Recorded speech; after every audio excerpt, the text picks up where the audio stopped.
বলছেন? আমি ধর্মস্থানে একটা কথাও বলবো না, আমি রাজনৈতিক কোনো কথা বলবো না, কারণ এখানে এসেছি আমরা ত্রিতাপ জ্বালা থেকে মুক্তি পাওয়ার জন্য। এখানে রাজনৈতিক কথা বলে আমি এখানকার আদর্শকে আমি নষ্ট করতে চাই না। আমি আলাদা মানুষ। আপনারা যেটা বলছেন আমি এক কথাই বুঝিয়ে দিয়েছি, ধর্মের জয় হোক আর দুর্নীতিগ্রস্ত অধর্ম তারা ধ্বংস হোক এখান থেকে, এটাই আমার কথা। হ্যাঁ বলুন। সব সময় যদি আপনারা ছন্দ শুনতে চান, আপনারা তো ইউটিউবে শোনেন আমার গান, একটাই তো কথা, আমার অন্য কথা নয়, যেন ভারতের দুর্নীতি সব ধ্বংস হয় আর ধর্ম যেন জেগে ওঠে, এই কথাই বলি। আমরা যেন সবাই সেই সৎ পথেই চলি।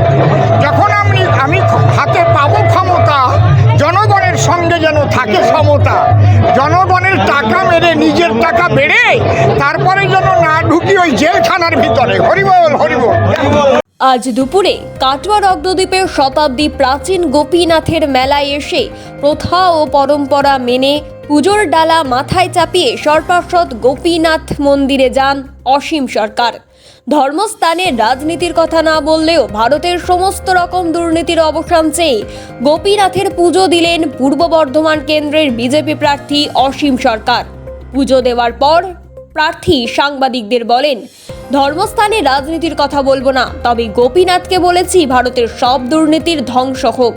এদিন সভাসিদ্ধ ভঙ্গিমায় ছন্দ মিলিয়ে উপস্থিত নেতা কর্মীদের সঙ্গে বিজেপি প্রার্থী কবিয়াল অসীম সরকার কথা বলেছিলেন।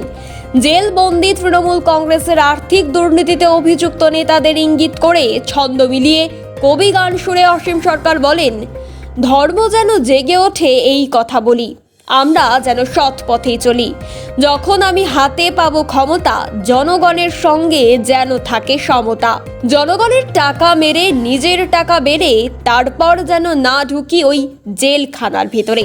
গণবাসনা নিয়ে কেউ আসে তা যেন ধ্বংস হয়, আর এই ভারতবর্ষে ধর্মের জয় হোক আর অধর্মের ক্ষয় হোক।